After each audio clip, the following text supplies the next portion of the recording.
Tela aí, gente. Apresentação. E rezar para eu não cair de novo. Não, não Sim, vai cair, sim. não. Vai naquela parte aqui em cima, querido, de expandir, tá vendo? Tem duas setinhas. E Sim. Nossa, foi ó. eu acho que é aí mesmo que expande.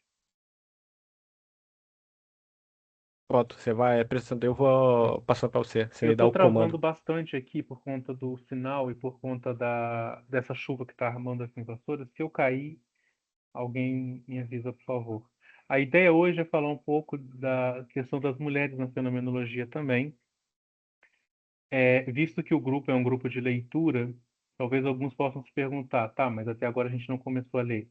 Há alguns pontos específicos que devem ser marcados antes de iniciarmos a leitura do próximo texto. Terminamos agora o livro de Sartre, Existencialismo e o Humanismo, e agora a gente parte para essa questão feminina na fenomenologia, e depois a gente continua a leitura de algum outro texto também embasado nessa questão.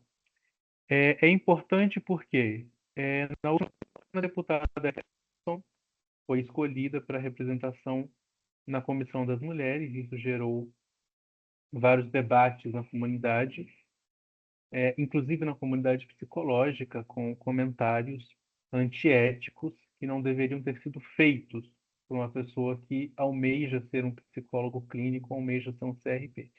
Então é o seguinte, neste momento no qual há uma raiva envolta em tudo aquilo que é feminino, em toda a representação que se diz feminina e que se representa como tal, nós pensamos em mostrar que, neste caminho filosófico que nós abordamos, há também a intervenção de várias mulheres, não é? Então, por isso que a ideia hoje é falar dessa questão entre corpo e alteridade. Pode passar para o próximo, Érico, por favor. A gente começa então com essa ideia fenomenológica para além de Edmund Husserl. Edmund Husserl, como todos sabem, foi aquele que transformou a fenomenologia moderna. Ele pega todos aqueles filósofos do passado, ele pega todo aquele caminho que foi percorrido pela filosofia antes dele. Então, nós temos Hegel com a racionalidade sem a experiência humana, o Kierkegaard, que já pega a experiência humana e concentra ela de forma singular, o Nietzsche com as suas estruturas contra as estruturas socrático-platônica e aristotélica, Camus, que vai nos dizer, ou seja, Nietzsche nos diz que a estrutura humana é desamparo, e Camus vai nos dizer que ela é uma experiência de absurdo, a cair no próprio Sartre, que vai nos dizer que é um absurdo porque é livre. Então é o seguinte, para além de Russell, nós temos da figura masculina, nós temos figuras femininas. Edith Stein, Simone de Beauvoir, Hannah Arendt. Edith Stein vai falar um pouco da empatia e reconhecimento do outro. Simone de Beauvoir vai falar da construção social do gênero, que inclusive será a leitura que nós vamos marcar para a próxima reunião. E Hannah Arendt, que vai falar da questão da ação e da pluralidade política. Tem mais um embaixo, Eric? Tem mais um autor embaixo, se eu não me Tem, engano, que é tem o sim, é número que 4. o. Ficou meio Isso, ruim aqui. que é Iris Marion, que vai falar da comportabilidade. Pode passar para o próximo, por favor. Tá. Começando com Edith Stein, que foi uma fenomenóloga, e vocês estão vendo ela vestida de freira. Edith Stein foi carmelita, convertida ao catolicismo, não é? Alemã, de origem judaica, e foi convertida depois ao catolicismo. Ela se converteu por vontade própria e terminou morta num campo de concentração, e mais tarde a Igreja Católica colocou como santa. Edith Stein foi assistente pessoal de Edmund Husserl. Então ela foi aquela que ouviu a fenomenologia não dos livros, mas da boca daquele que fez toda essa conversão teórica da fenomenologia. É, é, a própria, pode passar, Eric, por favor. Então a Stein, ela vai trabalhar sobre essa questão da empatia quase que como uma fenomenologia do encontro, não é? A tese dela, que é essa questão do outro, não apenas como um objeto a ser percebido, mas um objeto de intencionalidade como sujeito com o qual nos relacionamos. Então, ela não é um eu estrangeiro, não é um objeto estrangeiro, mas é um eu diferente de mim. É um eu diferente, diferente das minhas buscas, diferente das minhas vontades, diferente daquilo que eu quero, diferente da minha própria constituição subjetiva. É um outro que tem também um corpo e este corpo deve ser respeitado. É um outro que tem vontade, é um outro também que tem uma consciência. E essa consciência deve ser, antes de ser respeitada, essa consciência deve ser experimentada, vamos dizer assim. Como você experimenta a consciência de uma pessoa? Conhecendo essa pessoa, fazendo essa cultura do encontro, fazendo essa fenomenologia do encontro. Ela usa a palavra em alemão Einfühlung, que define a empatia como uma experiência de uma consciência estrangeira. Ou seja, você não vai se colocar no lugar do outro. Isso é impossível. Essa empatia moderna da psicologia é falsa. Eu vou me colocar no lugar do outro. Isso é impossível. Você não pode. Você não pode, como ela diz, sentir a dor do outro como se fosse sua. A única coisa que você pode perceber é o outro na sua dor. Isso daqui é muito importante para quem está nos períodos iniciais e tem essa ideia de empatia, de se colocar no lugar do outro. Isso é infantil, isso é romântico, isso não existe. Você não pode se colocar no lugar do outro. Né? Tem aquela famosa questão, a pessoa está sofrendo, você vai e bate nas costas da pessoa. Ah, eu sei o que você está sentindo. Não, você não sabe o que eu estou sentindo. Eu sei o que eu estou sentindo. O que você simplesmente sabe é aquilo que eu deixo transparecer daquilo que eu estou sentindo. E ela diz isso tudo porque isso tudo tem uma base ética, gente.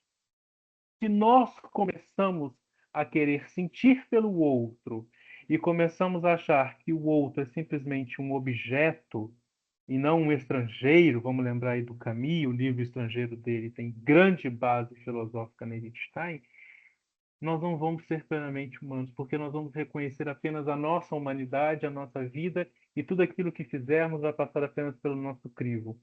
Ora, isso não seria redução fenomenológica? Não, isso não é redução fenomenológica. Isso é simplesmente um sentimento egóico, centrado em si mesmo, que não consegue reconhecer o outro e não consegue reconhecê-lo enquanto consciência livre e com capacidade intencional.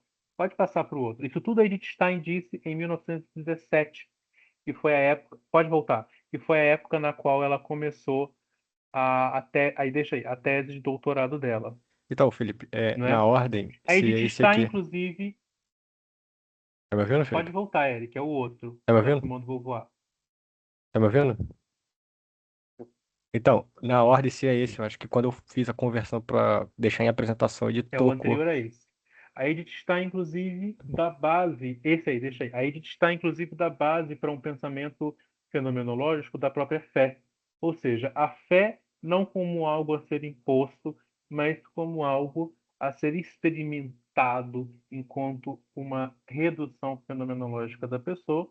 E ela mesma vai dar base para outros teólogos do tempo dela, como Karl Rahner, Yves Congar, a Delubac, o próprio Ratzinger, o próprio Karol Wojtyla e tantos outros.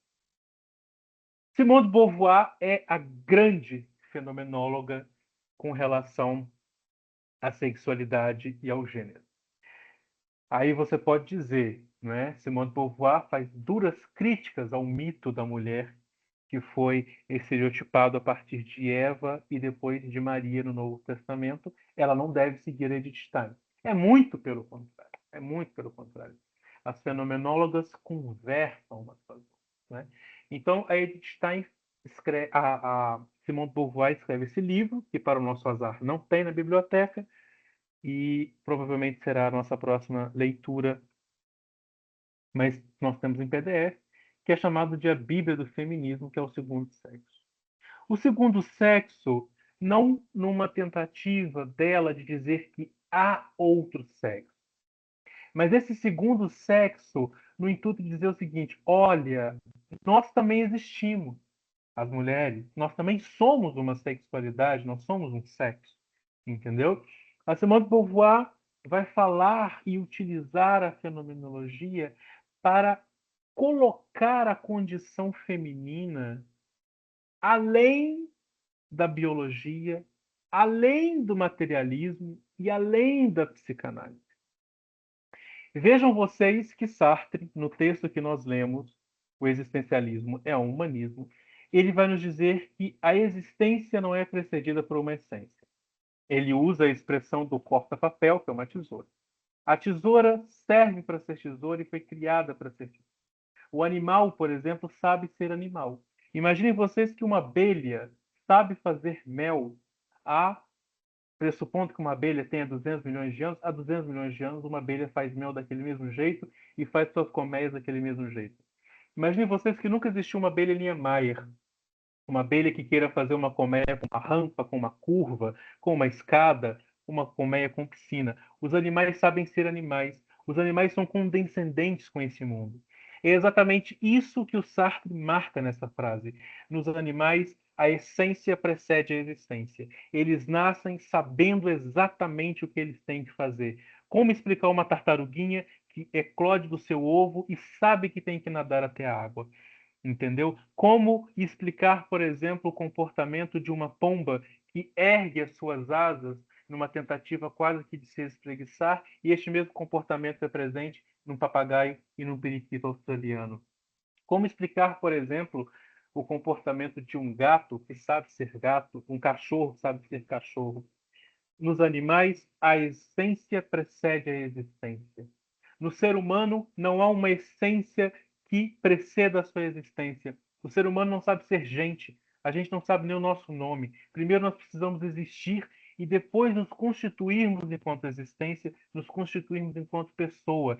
E nessa constituição discernirmos aquilo que é do outro e aquilo que é meu, aquilo que me é imposto e aquilo que eu gostaria que existisse e que me constituísse enquanto pessoa. É exatamente isso que a Simone de Beauvoir vai nos dizer. Não se nasce mulher, se torna mulher. Ora, se não se nasce mulher, significa que a frase dita por Sartre pode ser mais expandida ainda. Ora, não há uma essência que preceda o ser humano. Logo, meus caros, não há natureza humana. Esse é o momento no qual expandimos a teoria sartriana para além e muito além daquilo que muitas pessoas acreditam que ela não deva chegar.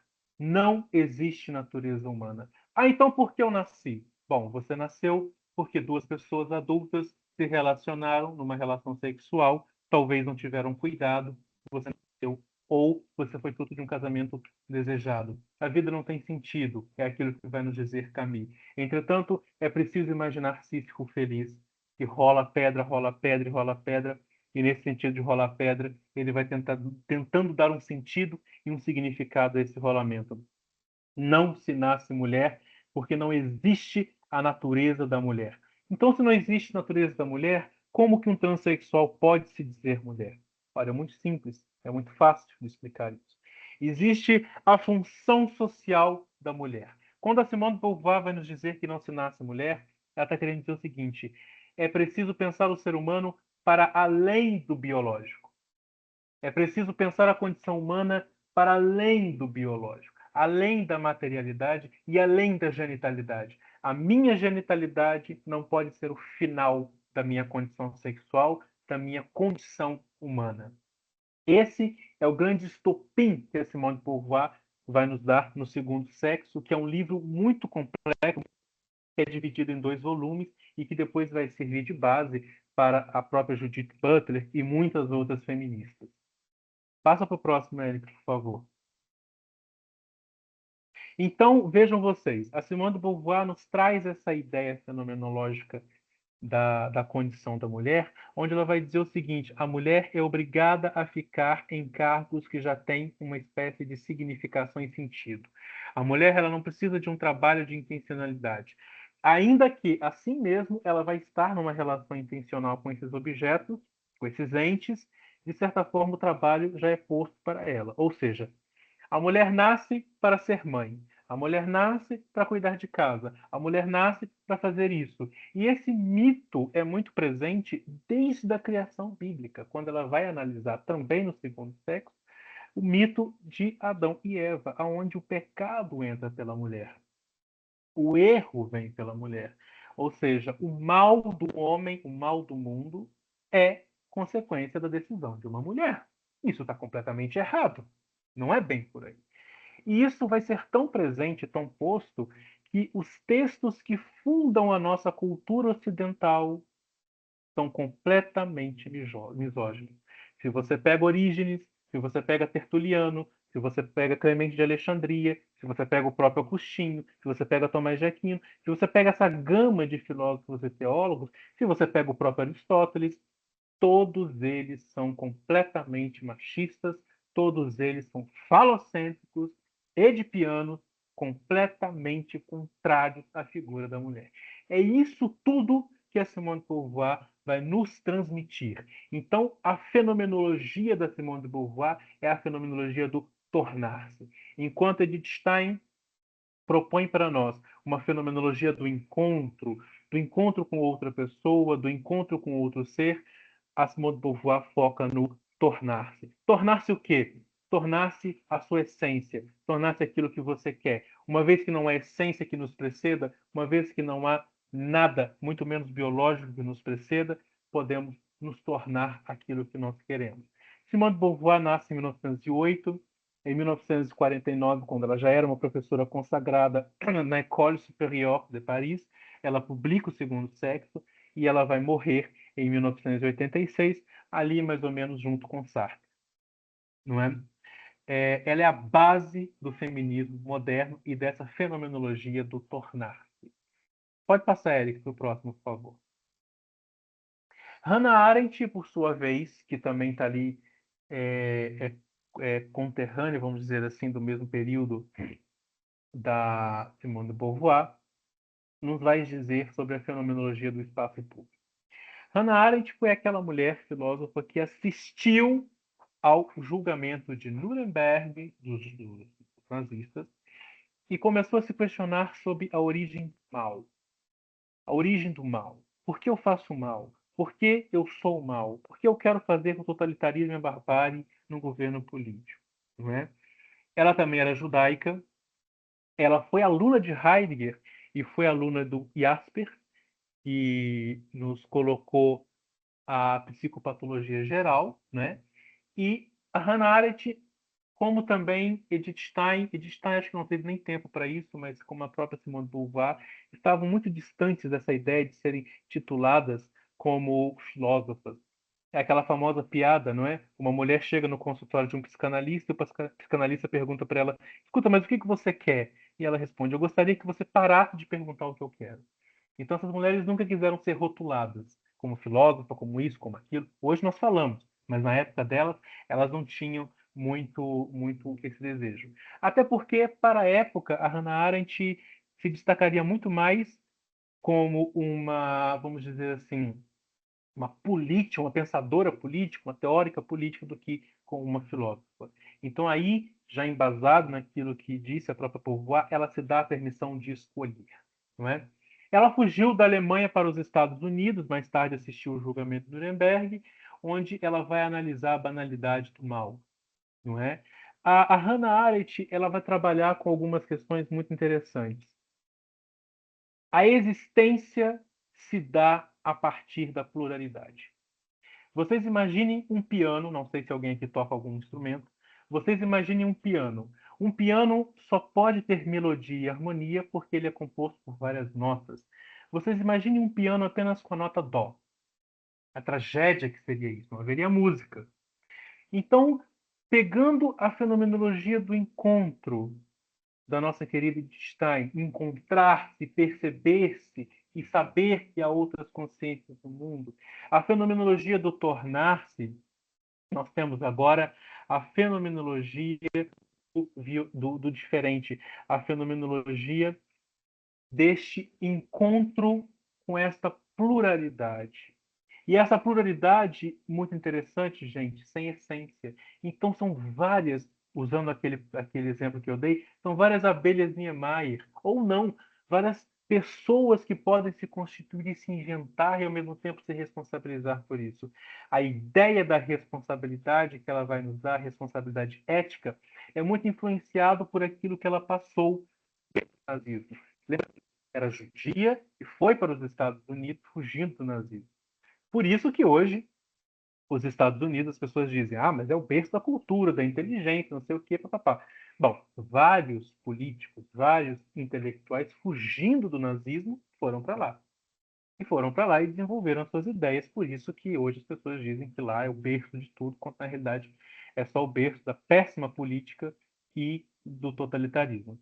Então, a violência começa quando as pessoas tentam apagar as diferenças. Vocês estão percebendo o caminho direto, claro e conciso que ela faz a partir do nazismo, que tentou não, que aniquilou as diferenças judias, as diferenças étnicas, religiosas, sexuais, não sei se vocês sabem, nos campos de concentração, Dachau, Auschwitz, e tem outro também que agora eu me esqueci, homossexuais também eram mortos, entendeu?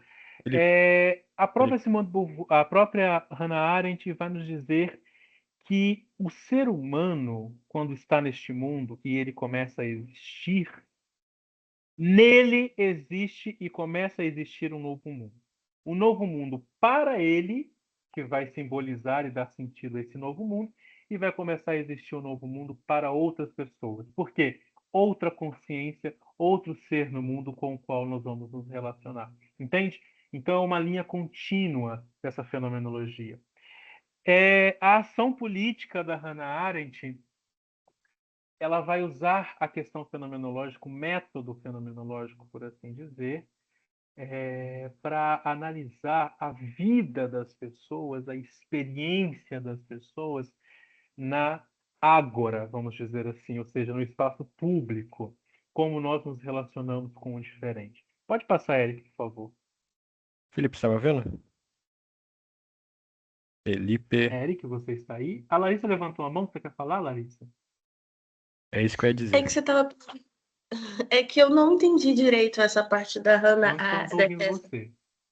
Eu não consegui entender direito essa parte dessa Se Hannah você quiser da, mandar da no Hannah chat, Arendt. por escrito.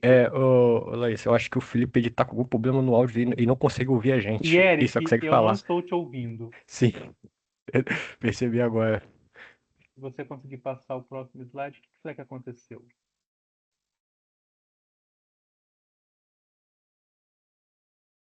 O Eric travou, gente?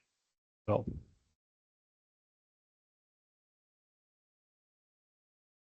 Eu não ouço vocês, gente. Não consigo ouvir vocês. Não sei por quê. Mas o meu microfone está ligado aqui e o meu som também está ligado. Não sei porque eu não ouço vocês. Eu posso explicar, Larissa, mas qual parte especificamente você gostaria que eu explicasse? Essa última da Hannah Arendt, onde eu falei da pluralidade, natalidade e ação política?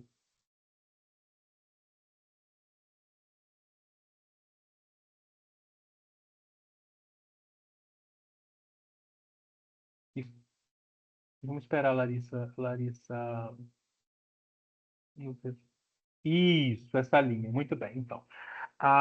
Nós temos, então, a Edith Stein, que vai nos falar sobre a fenomenologia do encontro. E este encontro pressupõe que há consciências diferentes da minha, por isso eu não posso dizer que eu sinto pelo outro. Eu não sei o que o outro está sentindo, o outro é diferente de mim. A Simone de Beauvoir vai nos dar essa fenomenologia do tornar-se, muito embasada na Edith Stein, ou seja, não havendo uma essência do ser humano, eu posso me tornar, e esse tornar-se pressupõe justamente o que eu seja, eu sou livre e devo ser respeitada a minha liberdade, mas essa liberdade, ela se dá no espaço público, no espaço de relações humanas. O laço social se dá nesse espaço. E é justamente isso que a Hannah Arendt vai dizer. Ela foca o estudo dela em como as relações humanas se dão no espaço público, entendeu? Que no fundo, é uma junção de dois grandes fatores. Primeiro, a fenomenologia que veio antes dela, a própria Edith Stein e a própria Simone de Beauvoir, e aquilo que ela experimentou por conta da perseguição nazista aos judeus, né? E também aquilo que ela presenciou no julgamento de Nuremberg. Então, como que um ser que é completamente um vir a ser, um tornar-se, que compreende que há outras consciências, que há outras pessoas vivas, se relaciona em meio ao espaço público, entendeu? Então, essa é a base da Hannah Arendt, como nós nos relacionamos no espaço público. Como há essa fenomenologia do encontro com outras pessoas. Essa é a base do pensamento dela, né? Então, no fenômeno do encontro, a gente pode dizer que há peraí, que meu computador está carregando. No fenômeno do encontro, a gente pode dizer, então, que há uma espécie de espacialidade e materialidade. Ou seja, o encontro tem por si uma finalidade? Não. O encontro se dá nessa espacialidade, ou seja, no espaço público, nos espaços constituídos pela cultura, mas também se dá numa materialidade. Que materialidade é essa? A materialidade da vida. A materialidade da vida. É isso. Alguém, alguém tem mais alguma dúvida, eu acho? Se estiver muito complexo ou muito complicado, se eu não estiver explicando direito, pode voltar, tá? Pode pedir. Eric, de nada. Eric, mas você entendeu? Você conseguiu entender? Ficou claro? Se não ficou, eu posso falar de novo. Vou esperar ela responder. Ficou sim. Tá bom. Eric, pode passar para o próximo. Agora a gente vai para a Ives. Então, a Ives Merion vai ser não uma fenomenóloga nesse sentido, ou uma filósofa da fenomenologia, mas ela vai ter mais uma questão política das relações. Ela é uma professora de Chicago, né, que ainda lecionava até pouco tempo atrás, infelizmente ela faleceu em 2006, né? E ela vai trabalhar essa questão fenomenológica, como eu falei, do âmbito político, voltado para o feminismo contemporâneo. Então, ela vai falar muito sobre a questão da justiça social, e já que queremos algumas pessoas falar sobre genitalidade e biologia, ótimo, vamos falar então da fenomenologia, da diferença entre os corpos, não é? Então, ela vai fazer uma análise muito interessante. Ou seja, por que as meninas se comportam de determinada forma? Por que os meninos se comportam de outra forma? Por que as mulheres são ensinadas a viver como um objeto a ser usado e por que os homens são ensinados a usar objetos? Ou melhor, usar as mulheres como objetos. Por que que então o corpo da mulher é tido como frágil e deve ser respeitado? Olha que coisa interessante. Deve ser respeitado porque é frágil, não porque é uma pessoa com dignidade. Deve ser respeitado porque é frágil e limitado. Ela vai estudar isso. É um estudo quase que antropológico que ela vai fazer. Entendeu? Novamente, voltando ao segundo sexo da Simone de Beauvoir. A cultura ensina. Gente, vamos fazer uma coisa clara aqui. Imagine que dois garotos resolvam sair para uma festa à noite. No outro dia eles chegam em casa e falam: Nossa, peguei 8 mulheres, peguei 10 mulheres, peguei não sei quantas mulheres. Nossa, você é um garanhão. Você é um, né, um cara muito interessante, um garanhão, não sei o quê. Experimenta uma mulher chegar em casa e falar que ficou com 12 numa noite, com 8 numa noite. Nossa, mas você é uma vadia, você é uma piranha. Vocês entendem como está demarcado os lugares sociais do homem e da mulher? Vocês entendem como essa demarcação de gênero faz com que haja corpos estruturados para uma finalidade de poder? Vocês conseguem entender isso? Isso que ela vai estudar. Por que que quando eu, por exemplo, vou fazer um arremesso, um exemplo, que é o exemplo que ela dá, eu pego uma bola e jogo. Se a minha mão cai um pouquinho, joga igual menino. Por que que você está jogando igual menina? Por que você está fazendo isso? É menina que faz isso, não é menino. Entendeu? Uma menina, por exemplo, que senta com as pernas abertas. Não, é homem quem faz isso. Você não pode fazer isso. Entendeu? É, esses locais demarcados, essa estrutura social é o que ela vai estudar. E acreditem, ela vai fazer um estudo fenomenológico. E o estudo que ela faz é maravilhoso. Porque ela vai nos dizer o seguinte: espera aí, não está havendo existência. O homem está existindo há muitos séculos, a mulher está resistindo. E ela não está resistindo só a tudo isso que está acontecendo contra ela, está resistindo na própria existência dela como mulher. Ela está resistindo. Há uma existência ambígua, para falar, entendeu? O sujeito que age, como ela está colocando aí como objeto, o sujeito que é olhado, entendeu? Nesse sentido, gente, nós temos no Brasil uma cantora que cantou o feminismo e que cantou a fenomenologia nesse sentido, que é a Elza Soares, que vai nos dizer, na Mulher do Fim do Mundo, que os corpos devem ser transcendentes. Existe uma transcendência desses corpos, ou seja, eu sou, vamos fazer agora nesse tudo aqui uma recapitulação. Eu sou uma consciência livre que deve ser respeitada. Edith Stein.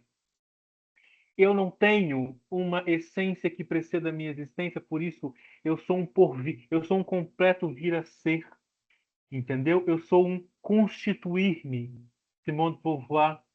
E esse constituir-se e essa consciência ser respeitada e essa cultura do encontro se dá nas relações públicas. Por isso, um posicionamento ético, Hannah Arendt. E, por fim, agora, a Iris Dion fechar esse ciclo, né? Há outras fenomenólogas e feministas maravilhosas que também falam sobre isso, mas eu quis marcar apenas essas três, né? E aí eles vão nos dizer e vai fechar o seguinte: mulher não é objeto. Mulher deve ser respeitada.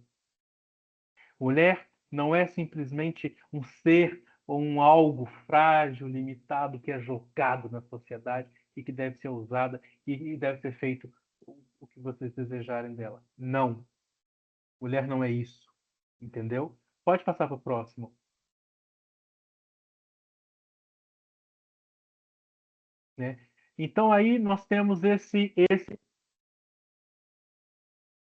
Olha, alguma brasileira nesse cenário atualmente, nós podemos dizer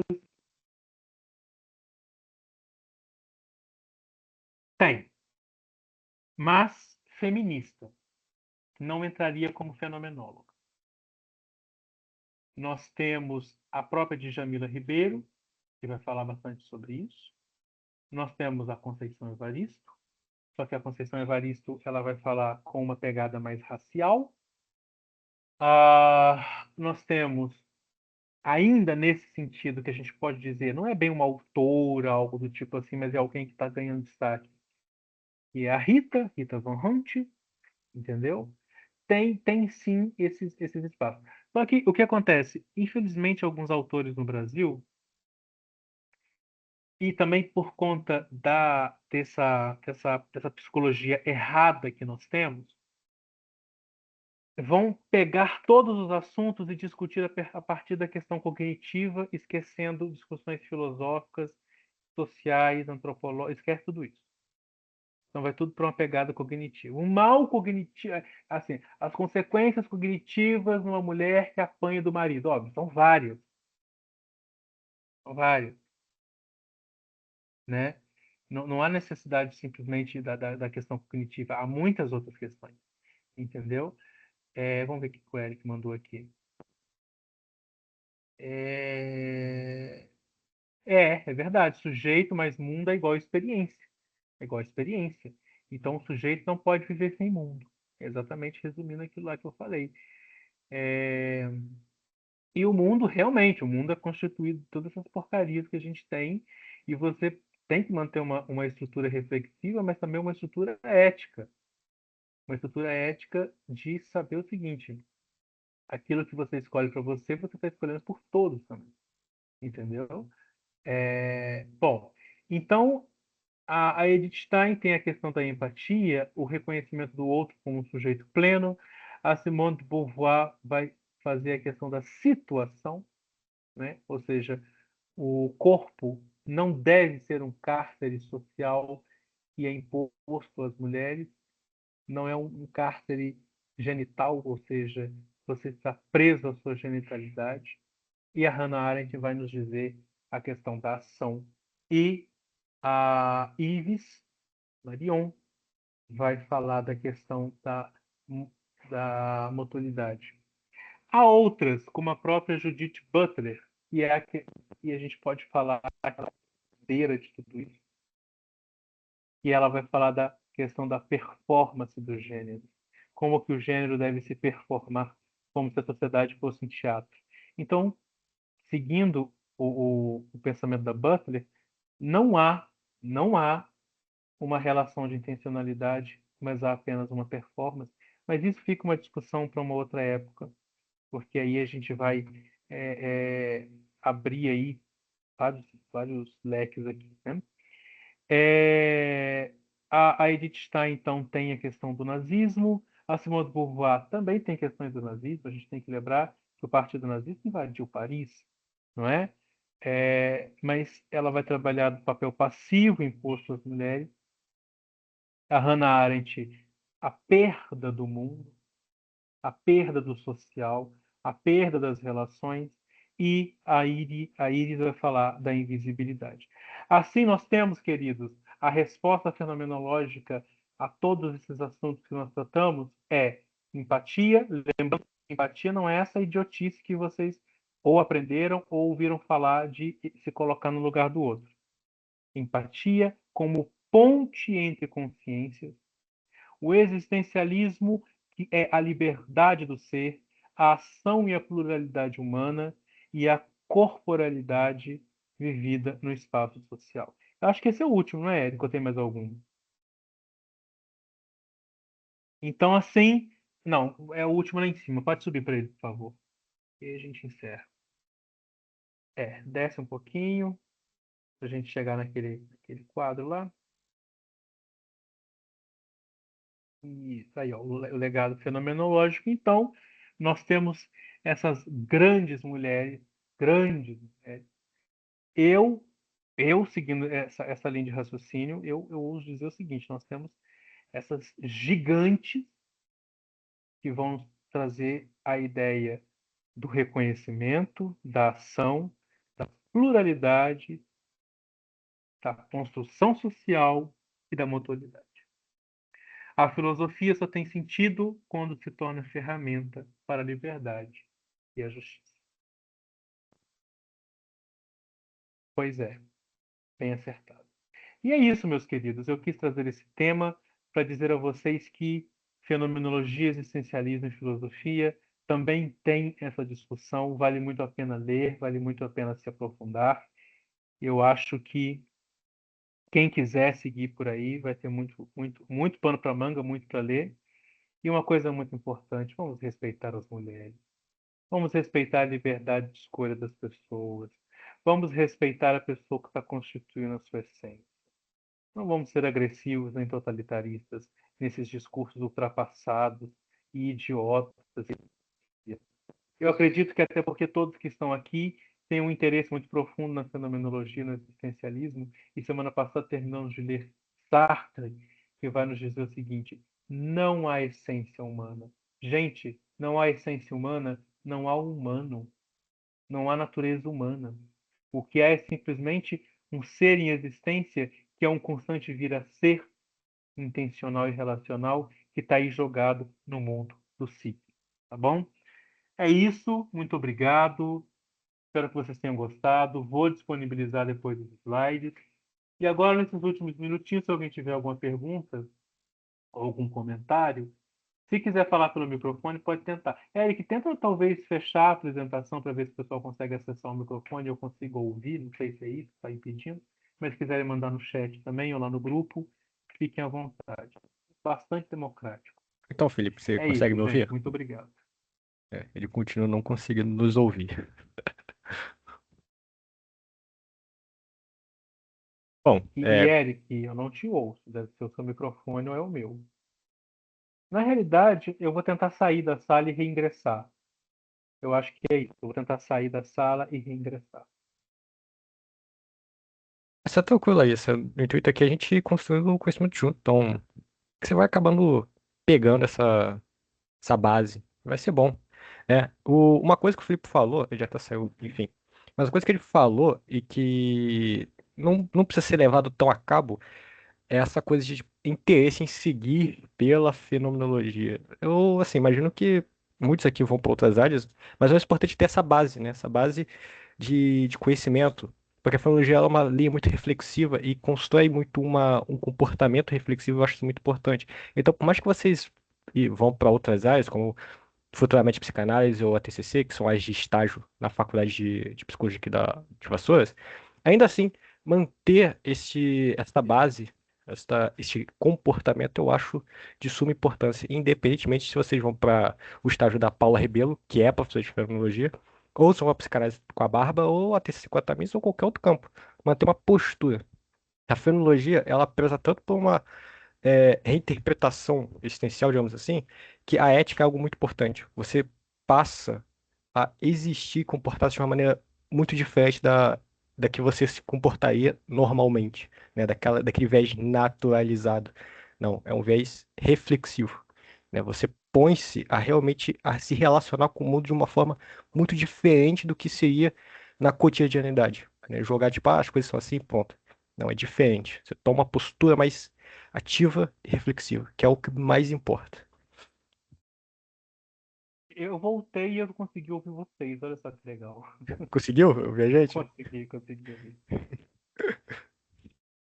Mas enfim, se alguém tiver alguma questão, pode falar aqui ou escrever aqui, ou deixar no grupo também. O grupo é pra isso, né? Tá andando na rua, surgiu uma ideia, pode mandar um áudio lá no grupo lá, que a gente vai ouvir, vai conversar, vai discutir, e é isso. Esses são assuntos que realmente devem ficar bastante marcados, né? Às vezes a gente pesa um pouquinho a voz para falar sobre essas questões, mas é porque, até excluindo aqui a questão da fenomenologia, ao optar e escolher é, pela psicologia, e agora trazendo a fenomenologia de volta, você escolhe por. Então, há Felipe, um. Felipe, Felipe, Felipe, Felipe. Quando você foi dar aquele ponto, o clímax da sua fala cortou. Você pode repetir aí? Ao optar pela fenomenologia na psicologia, Não, ao optar pela psicologia, né, você opta por todos. sim. Então, por isso que o seu posicionamento deve ser sempre ético, né? Ah, mas eu não concordo com o casamento gay. Tudo bem, o dia que um gay te pedir em casamento, é só você dizer não. Você tem esse direito pela democracia, entendeu? É um país democrático, o Brasil é uma constituição. Mas isso não significa que você deve infernizar a vida dos outros, né? Ah, mas é porque a minha religião proíbe. A sua religião proíbe. Você sabe se o outro é ateu? Você sabe a religião do outro? Você não sabe. Então, evitar esses discursos totalitaristas e políticos, porque isso fere a psicologia, fere o nosso código de ética. Agora você imagina, tantas mulheres, tantas. Ah, mas Edith Stein foi uma santa católica, ela não era feminista. Pega os livros dela para ler, que você vai ver que ela dá bases para o feminismo, entendeu? Dê uma lida também na Simone de Beauvoir, fique bem à vontade nesse espaço para perceber realmente que aquilo é aquele famoso assunto, né? Ah, eu sou acadêmico e eu quero falar alguma coisa. Senta e estuda, porque com certeza alguém já falou e alguém já falou melhor. Sim. Então, o posicionamento do psicólogo nunca é opinião e nunca é achismo. É sempre embasado. Seja embasado na ciência, seja embasado nesses que nos precederam. Quando eu digo ciência, estou dizendo ciência neural, essa moda que está hoje em dia, seja na ciência psicológica, que produz artigos, que produz conhecimento, e seja na ciência filosófica, que nos precede de tantas gigantes Sim. Só, e vieram de só, nós. só um detalhe a acrescentar, né, Felipe? Você falou recomendou a leitura destas pessoas, né? Mas elas também participarão deste mesmo grupo, né? A gente vai estar lendo elas também, né? Sim, Então, vai aproximá-los dessas pessoas, dessas pensadoras. sim. Inclusive, respondendo a Ana Teresa, ela perguntou se tem o link desses livros aí. A gente vai mandando. O Felipe tem uns PDF, não tem o Felipe. Inclusive, Sim, a próxima leitura que a gente vai iniciar vai ser da Belvoir. Então, ele manda lá o PDF no mando. grupo. E, infelizmente, são livros que não tem na biblioteca. A Simone de Beauvoir, ela também escreveu romances, como Sartre também escreveu. Na biblioteca só tem romance. Não acho que seja interessante ler os romances dela nesse momento. Mas se quiser, tem lá. É bom ter uma Mas, base da filosofia antes, né, dela, é... para poder E entender aí... melhor. Sim, então os livros não tem lá, infelizmente. Mas tem todos em PDF. Eu mando para vocês todos em PDF quando a gente for ler, tá bom? E é isso. Bem-vindos. É, É, são de novo, complexos. já tá esquecendo, muito obrigado por participar aí também, né? Tipo, é muito importante ver que tem uma galera que se interessa realmente, é um projeto pessoal, né? Meu e do Felipe, e ver que o pessoal de psicologia ainda tem interesse nesses temas é algo assim importantíssimo. E desenvolvendo esse grupo, né? Para abarcar mais gente e trazer esse pensamento que eu acho que é muito importante, né? Essa postura, principalmente para os acadêmicos de filosofia, de psicologia, que eu acho que é importante eles terem pelo menos essa basezinha, né, Sim. Felipe? Então, eu costumo dizer que o psicólogo, quando ele sai da faculdade, se ele sai sabendo o que ele não deve fazer, ele já sai sabendo muito. Ele já sai sabendo muito, né? E é Eu- isso. Pensar eu- a formação do psicólogo como uma formação contínua. Você está sempre em formação. Ah, agora eu sou mestre, sou doutor, está concluído. Não está concluído. Estuda, continua lendo, continua se aprofundando, dá uma releitura, entendeu? Porque o mundo nos cobra isso. A nossa profissão nos cobra isso. E, infelizmente, o trabalho do psicólogo hoje também é um trabalho de tapa-buraco. O que significa isso? Sempre tem alguém que vai falar alguma idiotice. Sempre. Quando não fala, coloca no Instagram. Seja estudante, seja psicólogo. Sempre tem. Então, o nosso trabalho de tapa-buraco é nesse sentido de ficar, olha, pelo amor de Deus, para com isso. Rebater com ciência, rebater com conhecimento, entendeu? Esse também é o nosso trabalho hoje em dia. Então é isso, eu vou para a gravação aqui. Daqui a pouco eu vou disponibilizar este encontro lá no grupo pelo YouTube. E já vamos finalizando então. Muito obrigado.